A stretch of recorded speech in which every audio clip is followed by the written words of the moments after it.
Hello friends, welcome back to our YouTube channel @personal tax. आज हम अपने channel @personal tax के ऊपर जो वीडियो लाए हैं वो एक बहुत ही इंटरेस्टिंग वीडियो है। इस वीडियो में हम डिस्कस करेंगे कि आपको विल क्यों बनानी चाहिए, विल बनाने का क्या बेनिफिट है और विल बनाने की क्या इंपॉर्टेंस है। तो चलिए वीडियो को शुरू करते हैं। सबसे पहले तो समझते हैं कि विल का मतलब क्या है, विल होता क्या है। तो will is a legal document, एक लीगल डॉक्यूमेंट है। ये देखिए, it is a legal document written by a living person stating his or her wishes to be executed after his or her death.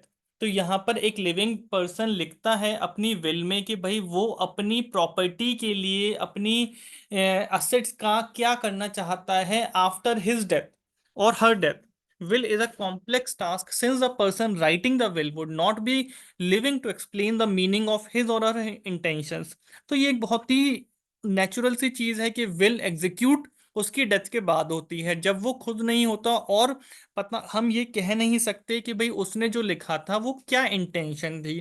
तो will इस वजह से जितनी ज्यादा क्लियर, जितनी ज्यादा इजी लैंग्वेज में हो उतना ज्यादा अच्छा है, जिससे कि उसकी डेथ के बाद कोई दिक्कत ना आए उस विल को एग्जीक्यूट करने में। The years closer to the retirement bring it a sense of accomplishment.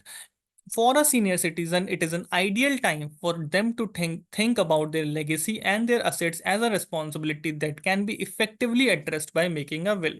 तो एक सीनियर सिटीजन के लिए बहुत ही ज़रूरी है विल के बारे में सोचना, जिससे कि वो अपने असेट्स को, अपनी रिस्पॉन्सिबिलिटीज़ को, अपने रिस्पॉन्सिबिलिटीज़ को कैसे डिस्ट्रीब्यूट करना चाहता है, अपने असेट्स को कैसे डिस्ट्रीब्यूट करना चाहता है, ये बता सके।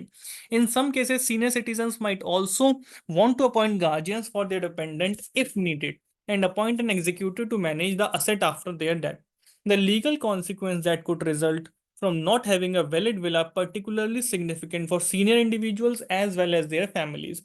तो एक बहुत ही जाहिर सी बात है कि अगर आपका विल नहीं है तो आपके असेट्स बहुत ही आर्बिटरली डिस्ट्रीब्यूट हो सकते हैं, या फिर बाद में आपकी डेथ के बाद एक डिस्प्यूट क्रिएट हो सकता है।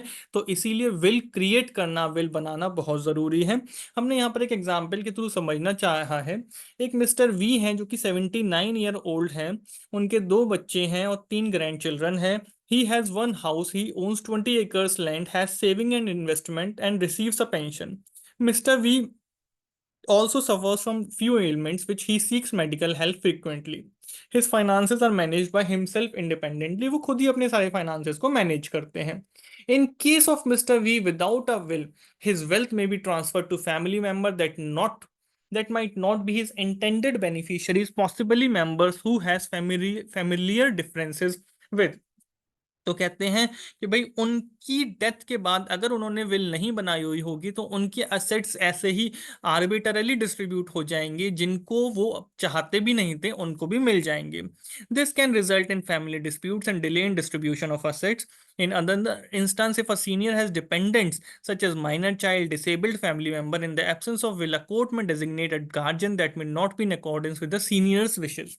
तो सारी बात यह है कि अगर आप ने विल नहीं बनाई है और डेथ के बाद आपके असेट्स हैं तो वो आर्बिटरली डिस्ट्रीब्यूट हो जाएंगे, आपकी इच्छा के बिना डिस्ट्रीब्यूट हो जाएंगे। दूसरी चीज, डिस्प्यूट क्रिएट करेंगे। तीसरी चीज, उनको नहीं मिलेंगे जिनको आप चाहते थे। Another common challenge frequently encountered is the one vulnerability of senior citizens to coercion। यानी कि उनको डराया धमकाया जाता है when navigating decisions related to inheritance। The absence of a will leaves the senior citizens defenseless in the face of potential coercion during the transfer of assets, underscoring the importance of will।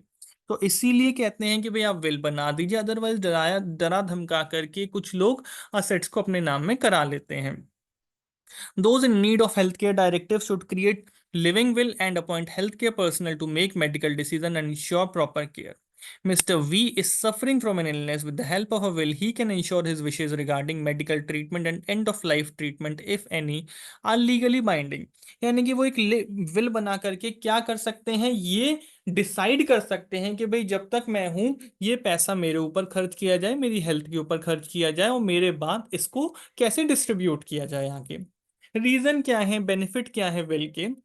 Clarity and control over asset distribution, assets के distribution के ऊपर एक clarity रहती है, control रहता है, will help you maintain control over the distribution of your assets after your death. By clearly stating your intention, you can prevent potential conflicts among your heirs and ensure that your wishes are respected. Protection of minor children and dependents. In the absence of a will, the court may appoint a guardian for your minor children or dependent who may not necessarily be the person you would have chosen. By making a will, you can appoint a suitable guardian for your children and ensuring their well-being and security. तो आप उनकी financial security well-being को ensure करते हैं. Legal disputes कम हो जाते हैं will बनाने से. In the absence of a will, inheritance process में become contentious, leading to a legal dispute among family members. A clear and well-structured will can help prevent disputes by providing guidance on the distribution of assets. Timely distribution हो जाता है assets का, delay नहीं होता, क्योंकि अगर will नहीं है तो फिर टाइम कंज्यूमिंग हो जाता है, हर कोई डिस्प्यूट करता है, मैटर कोर्ट में चला जाता है, बेनिफिशियरीज को टाइमली एसेट्स डिस्ट्रीब्यूट नहीं हो पाते हैं. टैक्स प्लानिंग भी हो जाती है. Well crafted will can help minimise a tax liability on your assets by utilising exemptions and deductions available under the Indian tax laws. This ensures that your heirs receives the maximum possible inheritance. Philanthropy and bequests, यानी कि आप अगर charity करना चाहते हैं, दान दक्षिणा करना चाहते हैं, तो आपकी विल वो भी कर सकती है. आप अपनी विल में ये भी लिख सकते हैं कि भाई मैं अपनी प्रॉपर्टी का 20%, 25%, कुछ परसेंटेज दान में देना चाहता हूं. तो वो भी जब आप लिख देंगे तो वो एक लीगल बाइंडिंग मैनर हो जाएगा और उनको वो मानना होगा. Avoiding interstate succession. In the absence of a will, your assets will be distributed according to the Indian Succession Act 1925. This may not reflect your personal wishes and could lead to undesirable consequences. If drafting a will, avoid this by ensuring your assets are distributed as per your preferences. Thank you very much. ये एक हमारी छोटी सी video थी जिसमें हमने बताना चाहा कि विल के फायदे क्या हैं और विल क्यों बनानी चाहिए. आप हमारे चैनल @पर्सनल टेक्स को सब्सक्राइब कर सकते हैं और हमें कमेंट्स में बता सकते हैं कि आप हमसे और किन टॉपिक्स के ऊपर वीडियोस चाहते हैं. Thank you very much.